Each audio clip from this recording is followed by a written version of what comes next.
民间工艺是台湾文化的特色和精神，为着要展现工艺术的心血甲功夫，嘉义县诸罗山艺器协会伫咧嘉义县的陪岭美术馆举办百工风华诸罗献艺的主题展，邀请全台湾81位工艺师，总共有93件作品，要来展现艺术因的多元创作。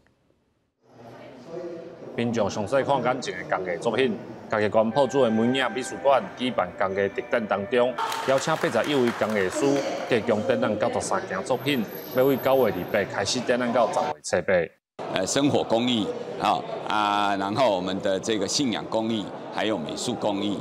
那这一个3个面向的工艺在这个工艺表现里面，这一次的展览。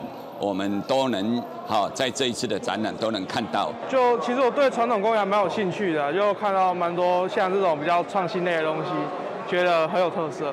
会使让大家愈实在按做过的形象，会使来推广。这届参加展览的艺术当中，有6位捌得到国家工艺成就奖的肯定，更有15位是台湾工艺界的代表工艺师。做伙参加的少年工艺师就讲，这是一个会当合适的机会。看到很多老师傅的一些作品，其实有很多传统元素，之后都可以下去参考，给我一些启发。尤其是讲伫即马这个开幕式当中有这个艺术的，咱会当趁即马这时阵，甲其他的老师，咱来做一个经验顶悬的交流。嘉义县诸罗山艺器协会表示，民间工艺是本土文化一项真重要的资产。透过展览，唔但让民众会当看到工艺师的心血，嘛是捌到民间工艺文化特色甲精神。记者林慧婷，嘉义报道。